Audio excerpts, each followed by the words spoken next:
Hello, everyone, and welcome back to all you juicy ear hustlers to another weekly episode of the Corporate Chronicles, the company you keep. Okay, so before we get into this story, let's go ahead and take care of some of the formalities, shall we? And don't forget to hit the subscribe button so you're only one notification away from the next episode. Now, just a reminder that this podcast was designed for pure entertainment purposes only and is overly dramatized and somewhat embellished to protect all innocent parties involved, if there are any. These stories may or may not derive from real events that could have occurred to either myself, family, or friends. These episodes could hit home for a lot of people, as we've all had to endure some type of dilemma, slandered, awkward moments, and even unwanted advances from people you'd least expect within the corporate world. I say all this because I want you to keep in mind that these stories are being told because the corporate world could be the biggest beast of them all. Yet it hides behind the white-collar, white-glove image from a 1,000-yard view. But I'm here to help you remove those rose-colored glasses and give you an upfront look of some salacious, crude, unsolicited, and thought-provoking scenarios. Once you've heard the story as I've told it, it's up to you to decide whether it's based on real events or simply fiction, and how would you handle the same situation if it happened to you. You will now become the narrator and complete the story as you see fit. So I implore you to sit back, relax, and listen to a tale of TNTs for your pure entertainment pleasure. Episode 5, this one is my bad. The corporate world in general is riddled with men, and women are forced to find their small square footage of compliancy within this world, and to do so as quietly as possible. We are to bow to our superiors and bend to our subordinates because men are the strongest beings, and as inferiors, we should embrace their presence and wallow in their intelligence. Okay, I know this statement seems very archaic. However, we are still amongst a lot of men in the workplace that carry these idiotic notions today. So we definitely need to be on guard, ladies. I'm a huge proponent of befriending coworkers within and especially out of your own department, as this promotes inter-office teamwork as well as networking benefits for future needs. Having a great disposition lends itself to asking for favors, expediting priority needs, getting deadline extensions, that really comes in handy, and even short notice vacation requests. Who isn't a repeat offender here? It pays to be nice. However, the inverse will get you blackballed, ghosted from happy hours, then become the main topic of said happy hour gossip, and avoided by most who's grown tired of misbehaved antics. This is not a good position to hold, and I tend to have a small, teeny-weeny soft spot for outcasts, as I feel they deserve to redeem themselves before completely being casted out from corporate island. Being not only a client, but also the president and CEO of the Good Nature Society, I soft-heartedly would engage people that seemed somber, having a bad day, new to the company, or just a loner. It just didn't feel right passing them by without a hint of caring and concern being shown. And this is what led my good intentions to a fellow coworker who was literally outcast to the corner cubicle on the cross streets of Brown Nose Boulevard and Cocky Avenue.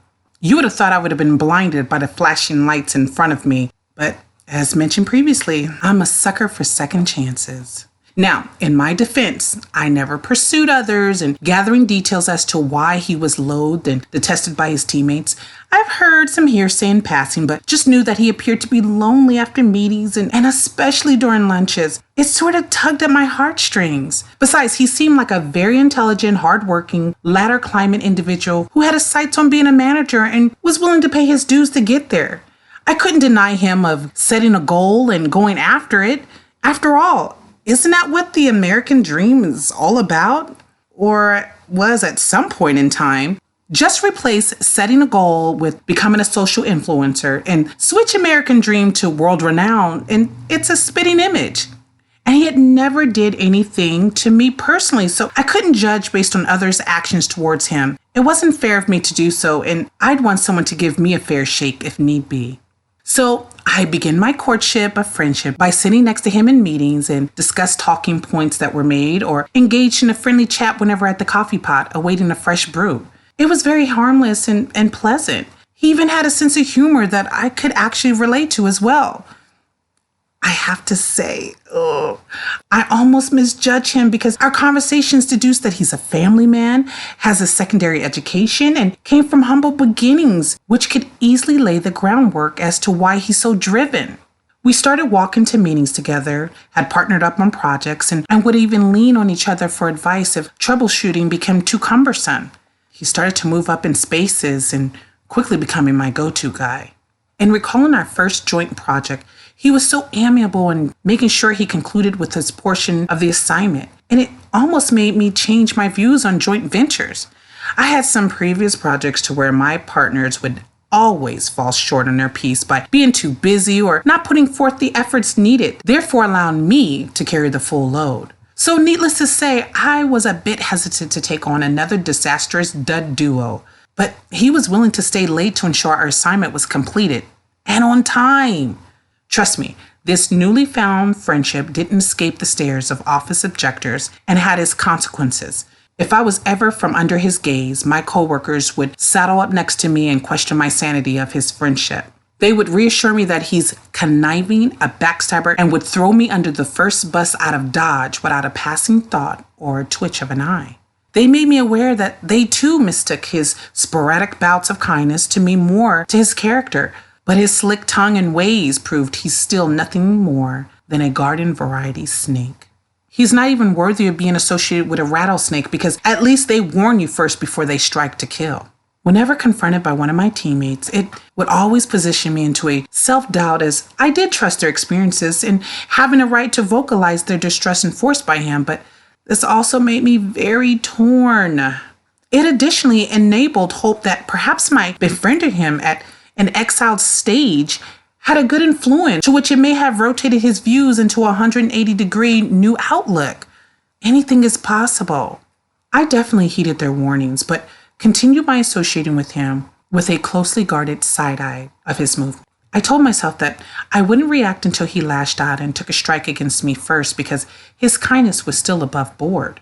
So, with a month having passed, I utilized this time to create and introduce a new set of procedures that was to be implemented by the team and enforced by me, of course by way of the department supervisor. I took pride in knowing that I did the research analysis, took into consideration the impact it would have on the team, got the department head sign-offs, and even did my own litmus test for validity. With a department email sent out to notify everyone of the instantaneous new rule, there should be no misunderstanding of what's expected from the team going forward.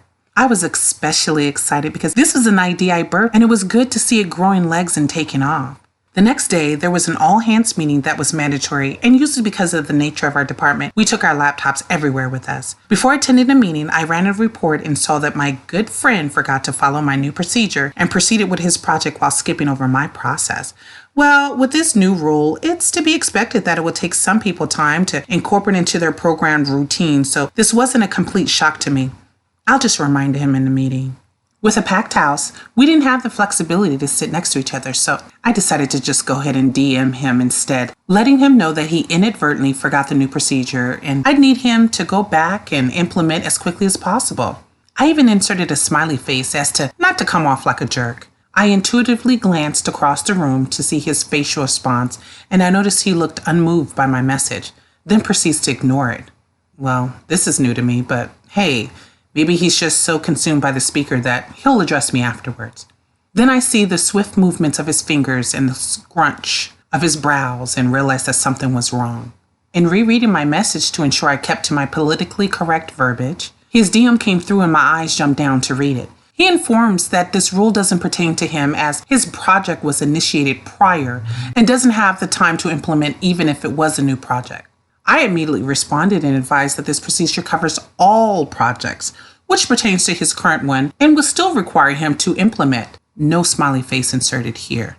I soon realized that I need to cover my bases and emailed the supervisor to bring her up to speed. I had her full support with my response to him.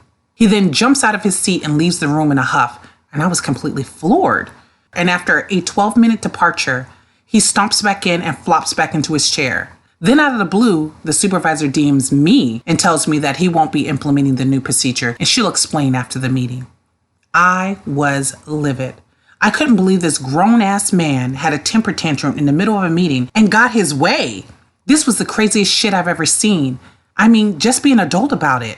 Yet, I was even more shocked that the supervisor shrugged her responsibilities and caved into such childish behavior.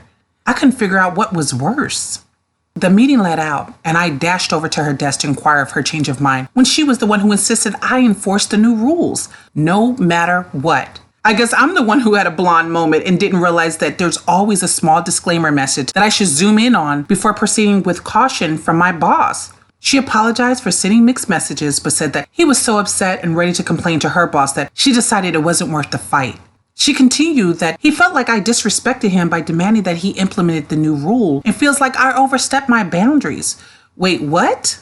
I gawked at her in amazement and couldn't believe he expressed that to her, especially because we are friends, or rather, we were friends.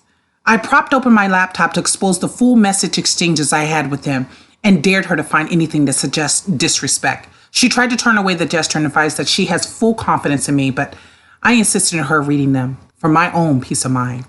She then dropped one more bomb in my lap, that he wanted to have a formal write-up created against me, but she insisted that this situation hadn't reached that level of misconduct to warrant a write-up. Are you freaking kidding me?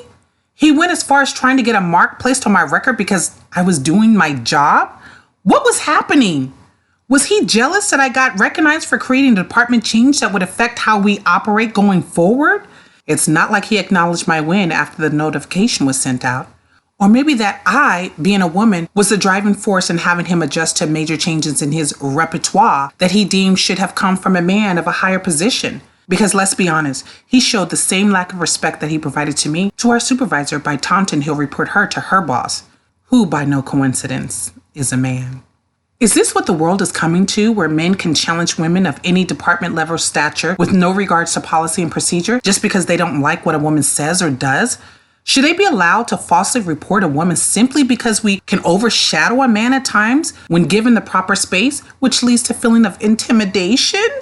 Newsflash, this world is big enough for both men and women to grab a seat at the table, to both have the same opportunities within business, and to both be heard and seen for what they bring to the table. But I digress. To add insult to injury, the supervisor wanted to bring us together to hash it out, as she knew we were friends and wanted to clear up this mishap ASAP. She told me to go to the small conference room while she went and grabbed him for our chat. They both showed up minutes later, having him sit directly across from me and her seated next to him. I didn't have much to say, so I kept quiet and waited for her to speak. She indicates that this was all a huge misunderstanding and that she takes responsibility in the part that she played in this fiasco.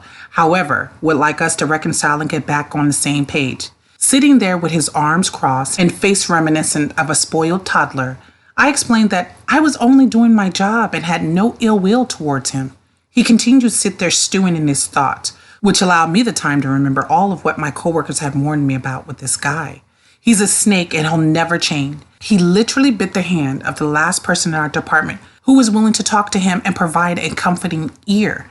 And I can't even get too mad because I was forewarned to not engage. Yet my foolish soft heart fell for his cunning ways. I can only blame myself and my supervisor too. She didn't need to fold to his foolishness. He finally decides to break his silence and admits to no wrongdoings on his part. He repeatedly expressed that he had no time to follow the new procedures and that he'd been doing just fine without them. He also stated that I don't have the right to enforce these rules and therefore won't be adhering to them until they came from the department director. He completed his rant with he'll move past this whole thing if I apologize for overstepping my boundaries by acting like his boss. Then and only then can we continue on with things as usual. I shot my gaze over to my supervisor to gauge her reaction, and she too was in shock. But something told me that she wanted me to be the bigger person and concede so that we could wrap up this dead-end conversation. I sat in process modes for a few minutes, as her silence concluded that she was leaving this space all for me. I thought this whole thing was such a joke and could feel the same energy resonating from my boss, so I thought, maybe I should just suck it up and apologize for the sake of moving forward. Then my annoyance kicked in from the thought of him wanting my head on a platter, and I was right back to being bothered. I was actually at a stalemate with myself and had no clue as to the best way to resolve this issue that would leave me in the best footing. So, now that you've heard the story as I've laid it out to you, that just leaves me with one question for you. What would you do if you were in my knee-high boots? So, until next time, stay diligent.